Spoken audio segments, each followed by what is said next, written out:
أعوذ بالله من الشيطان الرجيم بسم الله الرحمن الرحيم والذين إذا أنفقوا لم يسرفوا ولم يقتروا وكان بين ذلك قواما صدق الله العظيم۔ فجر میں ہمارا نماز کے بعد درس قرآن ہوتا ہے، اس کا تسلسل برقرار رکھیں گے۔ یہ 19واں پارہ ہمارا چل رہا ہے اللہ پاک کی توفیق سے۔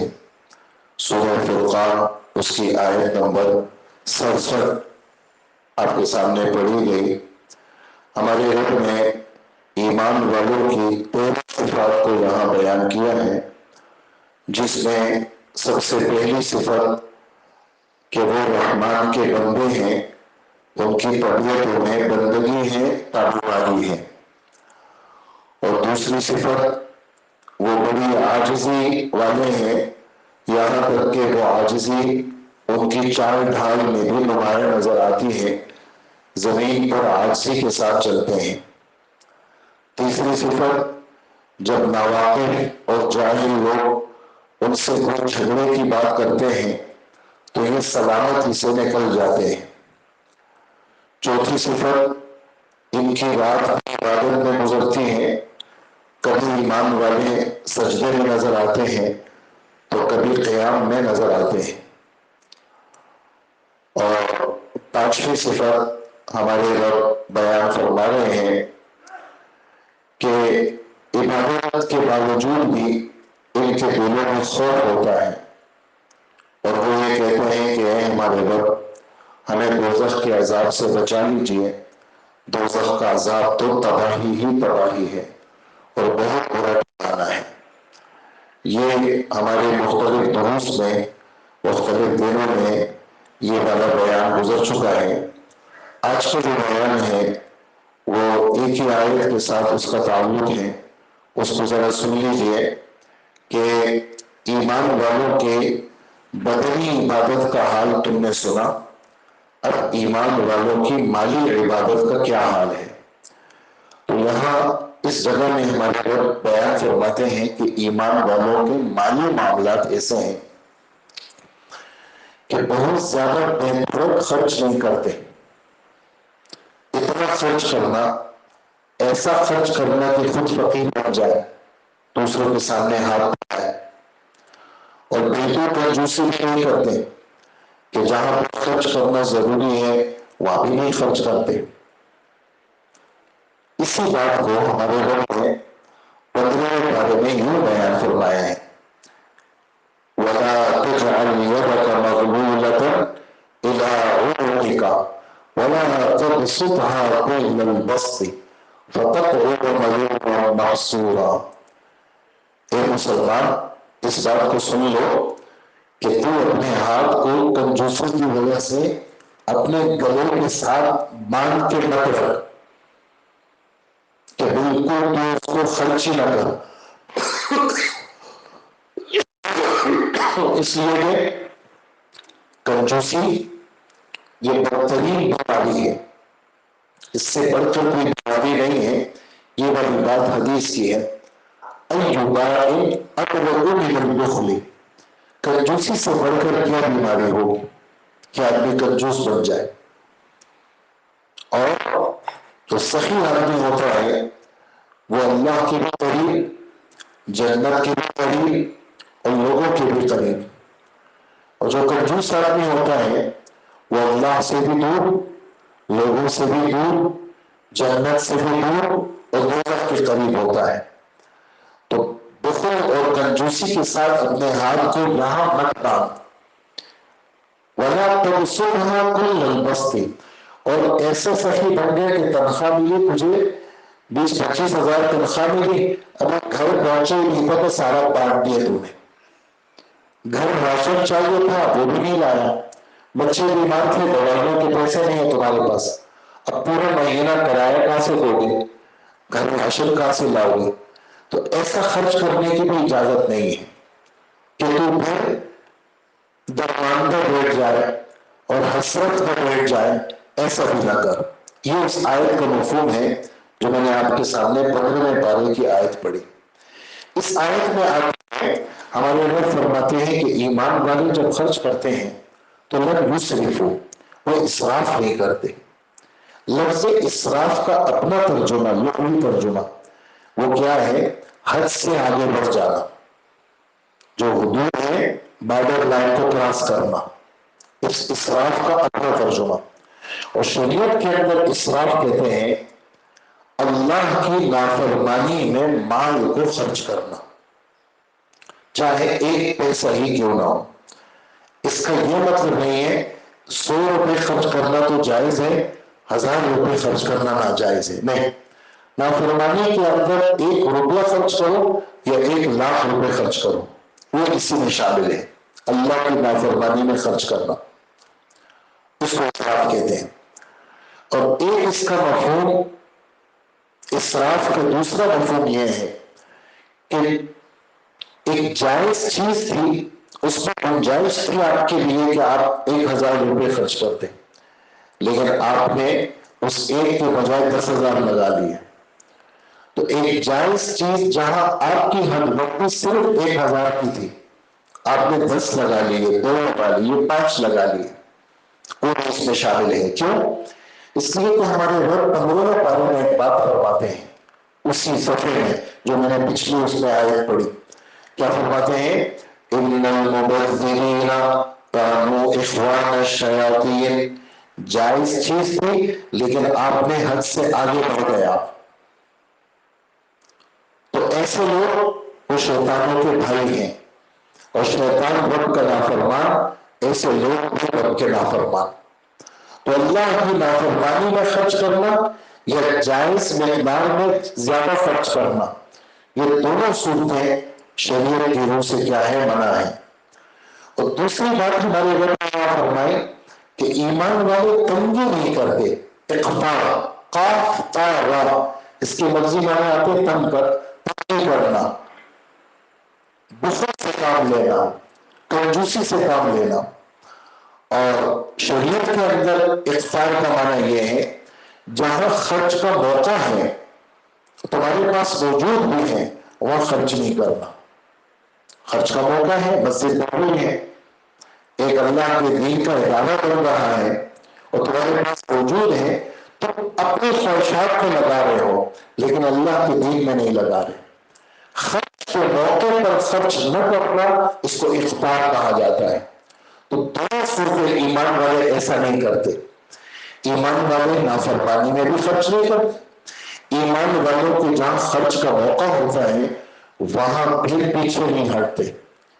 اس پر جناب رسول اللہ صلی اللہ علیہ وسلم اللہ کی ایک بات نقل کرتے ہیں، حدیث قدسی ہے، یا ابن آدم انفق یا ابن آدم انفق علیہ، آدم کے بیٹے خرچ کر، تجھ پر خرچ کیا جائے گا۔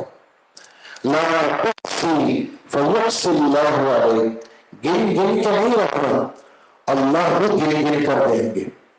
لا توعی فیوعی اللہ علیہ، تو چوریوں کو باندھ کر کے مت رکھنا، اس کو کھلا کر دو، اللہ کے نام پہ خرچ کرنے کی کوشش کرو، اللہ کے نام پہ خرچ کیا کرو، جتنا خرچ کرو، اور اچھی اچھی چیزیں دیا کرو، گھٹیا چیزیں خدا کے راستے میں مت دیا کرو۔ تمہیں اگر تمہاری شادی کے موقع پر کوئی گھٹیا چیز دے تو تم اس کو اچھی خوشدلی سے قبول کرو کہ ہمارے رب کا فرمان ہے۔ تمہیں آیت کی طرف چلا گیا، تیسرے پارے کی ایک آیت ہے، اس کا مفہوم عرض کر رہا ہوں۔ تمہارے سوغات میں تمہیں کوئی گھٹیا چیز دے، تم اس کو لو گے؟ بالکل نہیں لو گے۔ سن لو، اللہ جل جلالہ غنی بادشاہ ہے، تعریف کے لائق ہے۔ شیطان تمہیں غریب بن جانے سے ڈراتا ہے کہ اگر اللہ کے نام پہ دو گے دیکھو فقیر بن جاؤ گے، خرچ مت کرنا۔ اور شیطان تمہیں برائی اور بری چیزوں میں خرچ کرنے کی دعوت دیتا ہے، اور اللہ تمہیں بخشش کی دعوت دیتا ہے کہ آؤ ہمارے نام پہ خرچ کرو، ہم تمہیں بخش دیں گے۔ تو ہمارے نام پہ لوگوں کے سامنے میں یہ بھی اچھا، چھپے چھپے وہ اچھا، لیکن سن لو، تم جب ہمارے نام پہ دو گے، اس تمہارے خرچ کرنے کی وجہ سے